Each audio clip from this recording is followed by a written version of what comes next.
Welcome back.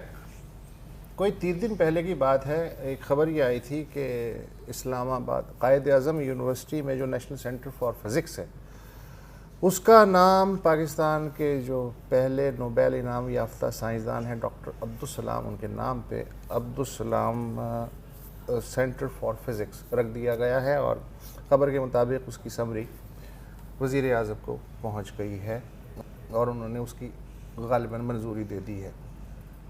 میں 3 دن سے انتظار کر رہا تھا کہ یار یہ خبر ایسی سادہ ہی چلی جائے گی، اس پہ کوئی رد عمل نہیں آئے گا، سو رد عمل آ گیا، اور وہ رد عمل دیا میرے سب سے پسندہ صحافی اور کالم نگار جناب انصار عباسی صاحب نے، کس سے منصفی چاہیں۔ اچھا، میں ان کا کالم پڑھ کے خوش ہو رہا تھا، لیکن میری جو خوشی ہے اس پہ پانی ڈال دیا اس ملک کے جو سب سے مشہور ماہر فزکس ہیں ڈاکٹر عبدالحمید نیّر عرف AH نیّر، جو کہ اپنے بلنٹ کمنٹس کی وجہ سے پہچانے جاتے ہیں۔ اتنے اچھے دونوں ہیں چیزیں کہ میں نے سوچا کہ انصار عباسی صاحب نے جو بنیادی سوالات اٹھائے ہیں ڈاکٹر سلام کے بارے میں وہ بھی پیش کیے جائیں، اور ڈاکٹر نیّر نے جو تھوڑا بہت وہ ایکسپلین کیا، کوشش کی ہے وہ بھی ہے، اور ہم تو کوئی تبصرہ نہیں کریں گے، آپ لوگ ڈیسائیڈ بلا تبصرہ۔ مثلا ہمارے پیارے انصار عباسی صاحب جو ہیں انہوں نے زاہد ملک کی کتاب ہے ایک، ڈاکٹر عبدالقدیر اور اسلامی بم، اتھینٹک کام کیا ہے، کوٹس اس کے لیے ہیں۔ اس میں ایک واقعہ ہے، وزیر خارجہ صاحبزادہ یعقوب علی خان نے مصنف زاہد ملک کو خود سنایا۔ وہ واقعہ یہ تھا کہ ایٹمی پروگرام کی نگرانی کے لیے کوارڈینیشن بورڈ تھا، جس میں AGN قاضی، آغا شاہی اور غلام اسحاق خان جیسی ہستیاں تھیں۔ تو وزیر خارجہ صاحبزادہ یعقوب علی خان نے زاہد ملک صاحب کو بتایا کہ ایک دفعہ میں امریکہ گیا تو اسٹیٹ ڈپارٹمنٹ میں مذاکرات کے دوران ایک سینئر یہودی افسر نے اچانک چڑھائی کر دی کہ پاکستان یا تو اپنا ایٹمی پروگرام رول بیک کرے ورنہ سنگین نتائج بھگتنے کے لیے تیار ہو جائے۔ ٹھیک ہے جی۔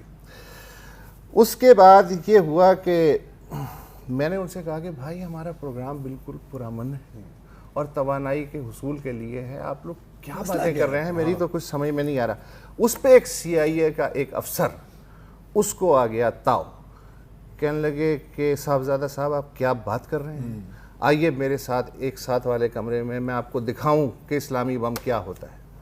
سو میں اس کے ساتھ دوسرے کمرے میں چلا گیا، تو وہاں جناب کہوٹا لیبارٹریز کا پورا ماڈل میز پہ رکھا ہوا تھا، اور ایک اور سٹینڈ تھا جس پہ ایک گول سی چیز رکھی ہوئی تھی۔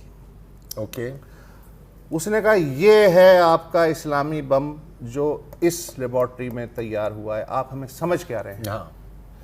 کہنے لگے میں اتنا ہلکا لیا آپ نے؟ ہاں، میں پریشان ہو گیا، میری کچھ سمجھ میں نہیں آیا۔ میں نے کہا چلیں آئیے آپ سے اس کمرے میں بات کریں۔ جیسے ہی CIA کا افسر پہلے نکلا، اس کے بعد میں نکلا، اور میں یہ سوچتا ہوا نکلا کہ یار یہ خبر ان تک کیسے پہنچی، تو اچانک میں نے ان انٹینشنلی پیچھے مڑ کے دیکھا تو ڈاکٹر عبدالسلام قادیانی ایک کمرے سے نکل کے اسی کمرے میں جا رہا تھا۔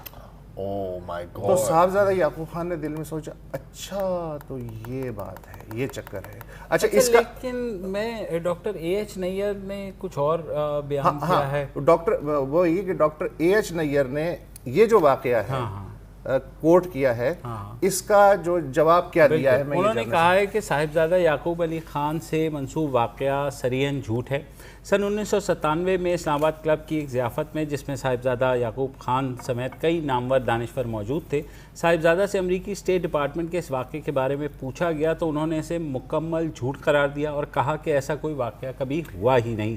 اس ضیافت میں جو اس زمانے کے مشہور کالم نویس آئی حسن کی 80ویں برسی کے موقع پر تھی، موجود افراد میں ارشد کاوس جی بھی تھے، ڈاکٹر اقبال احمد بھی تھے، ڈاکٹر مبشر حسن بھی تھے، ڈاکٹر عنایت اللہ بھی تھے، ڈاکٹر SM نسیم بھی تھے، اور انہوں نے کہا میں خود بھی وہاں موجود تھا اور صاحبزادہ یعقوب علی خان کی تردید خود اپنے کانوں سے سنی۔ ڈاکٹر نیّر نے صاحبزادہ یعقوب خان نے خود کہا ہے کہ یہ واقعہ غلط ہے، لیکن عباسی صاحب تو کسی اور کو کوٹ کر رہے ہیں، زاہد ملک صاحب، اور زاہد ملک نے کہا ہے کہ انہوں نے خود، صاحبزادہ یعقوب نے خود یہ واقعہ سنا ہے۔ بالکل، اور ڈاکٹر نیّر کہہ رہے ہیں کہ میں نے اپنے کانوں سے سنا کہ صاحبزادہ یعقوب کہہ رہے ہیں یہ بکواس ہے۔ ٹھیک ہے، آگے چل رہے ہیں، لکھ رہے ہیں انصار بھائی صاحب کہ اگین زاہد ملک کو کوٹ کرتے ہوئے کہ زاہد ملک نے مولانا کوثر نیازی اس زمانے وزیر تھے بھٹو صاحب کے، مولانا کوثر نیازی کے حوالے سے لکھا کہ ملتان کانفرنس 1972 میں ہوئی تھی جس میں ایٹمی پروگرام کو تیز کرنے کا فیصلہ کیا گیا تھا. ملتان کانفرنس میں ڈاکٹر عبدالسلام نے پاکستان کے لیے ایٹمی صلاحیت حاصل کرنے کی مخالفت کی تھی. بھٹو نے سوچا کہ کہیں یہ بدبخت باقی دنیا کو جا کے نہ بتا دے کہ ہمارا ایٹمی پروگرام ہم شروع کرنا چاہ رہے ہیں، تو بھٹو صاحب نے ڈاکٹر سلام کے قریبی دوست اور شاگرد کو ان کے پیچھے پیچھے دوڑایا کہ بھیا یہ ملتان کانفرنس محض ایک سیاسی مذاق تھا اور ہم کوئی سیریس ہے، تم تو سیریس لے لے ہو. اس بارے میں ڈاکٹر مجھے یہ شاید انصار عباسی صاحب کو پتہ نہیں کہ مولانا کوثر نیازی کا دوسرا نام کیا تھا، ورنہ اچھا خیر اچھا بہرحال اس بارے میں ڈاکٹر اے ایچ نیر کہتے ہیں کہ یہ بات بھی حقائق کے برعکس ہے کہ پروفیسر عبدالسلام نے پاکستان کے ایٹمی پروگرام کی مخالفت کی. حقیقت یہ ہے کہ سلام صاحب نے پاکستانی ایٹم بم کی ابتدائی کوششوں میں خود اہم حصہ لیا.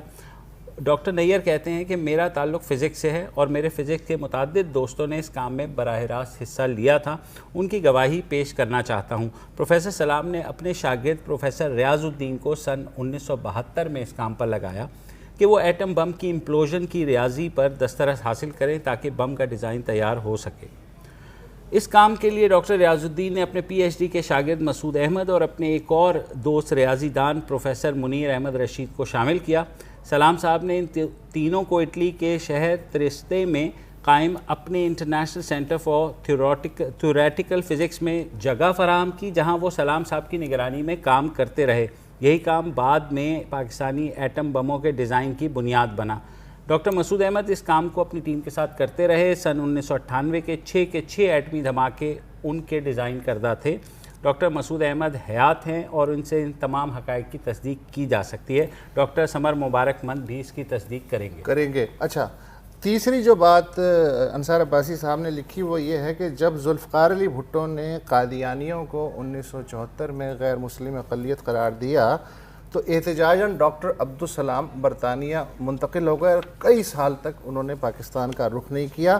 اس دوران ڈاکٹر سلام کو بھٹو صاحب نے ایک سائنس کانفرنس میں شرکت کا دعوت نامہ بھی بھیجا تو ڈاکٹر سلام نے اس دعوت نامے کے پیچھے لکھا I do not want to set foot on this accursed land until the constitutional amendment is withdrawn.